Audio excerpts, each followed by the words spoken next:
All right, so are you ready to dive into something a little different today? We're taking a look at this product catalog for a shop called Lapis. Lapis, huh? Yeah, Lapis, and it's not like your usual online store, you Yes. know. It's powered by Printify. Oh, interesting. Yeah, which kind of gives us a hint, right? Yeah. That they're probably working with that print-on-demand model. Print on demand. Some people might not be familiar with that. Oh, yeah, you're totally right. So print-on-demand, basically it means they don't actually make the product, until somebody orders it. Makes sense. Yeah. So like they can offer tons of variety without needing like a giant warehouse, Right. which makes our little deep dive today even more interesting, right? Like what is going on with this Lapis catalog? How much variety are we talking about? And what is Lapis even all about? Yeah, what are they all about? And already I'm seeing some pretty interesting things like What are you seeing? a Jabba the Hutt Bluetooth speaker.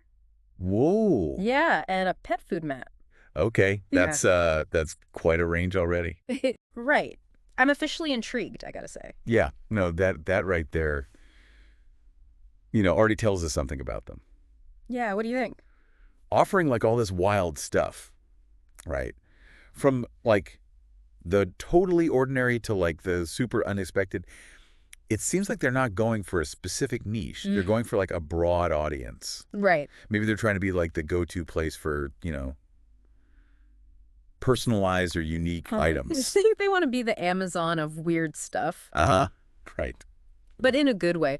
Okay, so we've got the usual categories like home and living, accessories, men, women, kids, all the standards. With the basics. But wait a second, I'm seeing those categories repeated. Oh, really? Yeah, like twice, like home and living, accessories, men, women, kids, and then again, home and living, accessories, men, women, kids. Huh. That's a choice. Yeah, what do you make of that? Is it a glitch? Or did they do that on purpose to Yeah. like emphasize those categories? I don't know. Yeah, it definitely makes you stop and think. It does. It really does. Okay, well, speaking of, navigating this whole thing, let's talk prices because Lapis is having a 15% off sale across the board. Oh, nice. Yeah, which is cool, but even with that discount, there's like a huge range, Okay. Like some of these Kiss Cut stickers are super cheap, like $2. Okay. Yeah, those are probably what they call loss leaders, right? What's that? Just something to draw people in, Yeah. Get them on the site. Oh, that makes sense. Yeah. But then you've got acrylic prints for like over $200 and comforters over $130. Wow. That's a pretty big jump. Yeah, that does make you wonder about their pricing strategy, right? Yeah. Like, is 15% off actually that competitive in the print-on-demand world? Yeah. Maybe they're relying on, like, Yeah. the fact that their products are so unique to justify those higher prices. Yeah. You're probably right. Yeah, Okay, so variety seems to be like their thing. definitely. Even within the product types, they've got a ton of options, Yeah. Different mugs, like ceramic mugs, heart-shaped mugs, travel mugs, different blanket materials, different poster sizes, like tons of options. That's smart. Yeah. Giving people choices. Yeah. It's like those online quizzes. What kind of mug are you? People love that stuff, Finding the perfect item just for them. But then there's this weird repetition thing again. What now? Like this velveteen plush blanket is listed like 5 times. Seriously? Yeah, is this a website problem or are they trying to tell us something? That is weird. Is it a bestseller? Maybe. But if it is, they're not being very clear about it? Yeah. Or maybe it's a bunch of different designs all with the same name? Maybe. It's kind of mysterious, huh? It's like a digital scavenger hunt. Ha. Yeah. And speaking of finding treasures, Yeah. those quirky items I mentioned? Oh, yeah, the Jabba the Hutt and The the... Jabba the Hutt Bluetooth speaker and the pet food mat. Right. Talk about niche markets. Those are perfect examples of like, Yeah.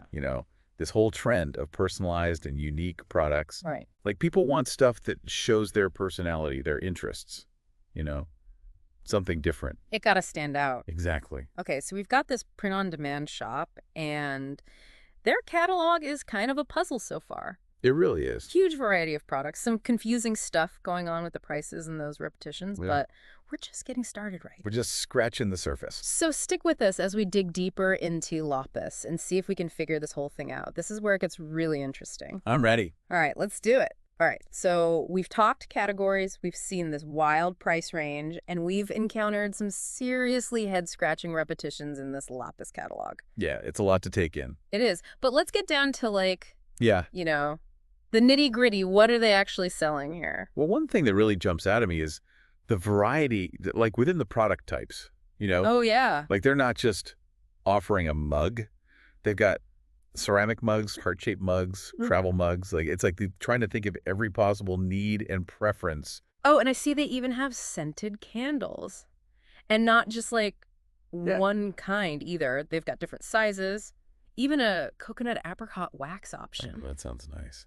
I know, right?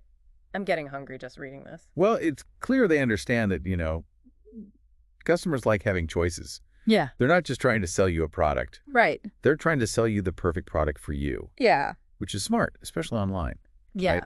Where you can't actually touch and feel the stuff. Yeah. It's almost like they're trying to recreate that feeling of, browsing a real store Yeah. where you can like pick things up, compare them, find the one that speaks to you. Right. But instead of aisles and shelves, they're doing it through like detailed descriptions and multiple variations. Yeah, and it's not just about having options for a specific item. It's the whole breadth of their catalog. Right. I mean, we've seen everything from posters and blankets to T-shirts and shower curtains. Yeah, and don't forget those wild cards like the Jabba the Hutt Bluetooth speaker and the Pet food mat. Oh, yeah. How could we forget those? They really run the gamut. They do. It's like they're trying to appeal to two completely different types of shoppers, Yeah, like who are they going for? like the practical ones who just need everyday stuff, and then the more adventurous ones who want something, you know, unique and quirky. It's a good point. Like, are they trying to be everything to everyone? Maybe it's brilliant strategy Yeah. to expand their customer base. They're covering both ends of the spectrum. It's risky, but it could work, okay? But can we go back to those repeated items for a minute? Oh, yeah, the repetitions.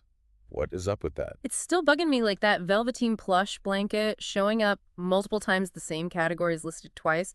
What do you think is going on? Honestly, I have no idea. Yeah. It's hard to say without knowing more about their website, Yeah. or their internal processes. Could be a technical glitch, or maybe they're still figuring out how to organize everything. But what if it's intentional? What if it's like a marketing tactic? That's an interesting thought. Like maybe they're trying to highlight certain items like that blanket? Yeah, maybe it's their best seller. They want to make sure people see it no matter where they are in the catalog. Or maybe it's about creating a sense of abundance, Like, look at all this stuff we have. Yeah. You're bound to find something you love. Oh, I see, like those stores that overstock their shelves on purpose. Yeah, exactly. Yeah. It's all about visual impact, even if it's online. It makes you want to keep scrolling, keep exploring, because you never know what else you might find. So if we think about the bigger picture, it seems like Lupus is really willing to experiment, Yeah, they are. Different product types, different price points, and even the way they present their catalog. It's like they're still figuring out their identity, Yeah. testing the waters, seeing what works, which is really interesting to see. Yeah. It's Yeah. like a glimpse behind the curtain of how a business grows. And it makes you wonder, what are they trying to create? What kind of brand are they building? That is the question, isn't Yeah. it? And it's not one we can answer just from looking at their products. Right. But we can make some guesses based on what we've seen so far. Okay, let's speculate then. What kind of brand personality do you think Lupus is going for? If I had to sum it up, I'd say fun, quirky, approachable. Yeah. They're not afraid to be different, Yeah. to offer those unexpected items alongside the more normal stuff. Like that Jabba the Hutt speaker? Exactly. Yeah. You won't find that just anywhere. Nope. It takes a certain sense of humor to put that in your catalog. It really does. They're embracing individuality, Yep. and encouraging their customers to do the same through their product choices. And even their website, as messy as it can be, it kind of reinforces that message. Oh, yeah. It's not like those sleek, minimalist online stores. Right. It's more playful, bit rough around the edges, definitely more memorable. I feel like they're inviting you on a treasure hunt. Yeah, you never know what you're going to find, which keeps you coming back for more. All right, so what does this all mean for you, the listener? Well, if you're looking for something unique, something that reflects your own personal style, Lupus might be worth checking out. But beyond that, I think this deep dive has shown us the power of observation and critical thinking. It really has. Like by taking the time to really examine a product catalog, we've uncovered so much about this company. Yeah, their brand identity, their marketing approach, their target audience, it's all there. And those are skills you can use for any brand or business you know. Absolutely. Don't just passively scroll through their website or browse their store. Right. Engage with what you're seeing, ask questions, analyze their choices. You might be surprised by what you discover. You really might. All right, so we're in the home stretch now of our exploration of Lopus. Yeah, it's been a wild ride. It really has. We've gone through their categories, tried to make sense of their prices, and navigated this somewhat chaotic catalog. Definitely chaotic. But now it's time to put the pieces together, Yeah. What is this brand all about? You know, it's interesting. Even with all the website quirks and the mysteries we've seen, Yeah. a clearer picture is starting to emerge, I think. What do you see? Well, they're not just using print on demand. They're really like embracing it, Yeah. you know, using its flexibility to offer a crazy variety of products Right. and appeal to basically everyone. Yeah, they're not limiting themselves to one type of customer at all. Not at all. They've got stuff for people who love decorating their homes. Right? People who are into fashion pet owners, and even like the hardcore Star Wars fan who needs a Jabba the Hutt Bluetooth speaker. Uh-huh. Exactly. And that tells us a lot about their marketing strategy, I think. Oh, yeah. Like what? Well, instead of focusing on one specific group, Yeah. they're going broad. Right. It's like they're saying, hey, everyone, come on in. We've got something for you. It's a bold move for sure. It is. And their pricing strategy seems to support that, that 15% off sale on everything. Yeah. Tells me they're trying to make their stuff affordable to like everyone, not just people with tons of money or bargain hunters. Right. It's like they're lowering the barrier to entry. You know? Yeah. Someone might not want to spend $200 on an acrylic print. Right. But with that discount, maybe they'll reconsider. And once they're on the site, who knows? Maybe they'll grab a few cheaper things too.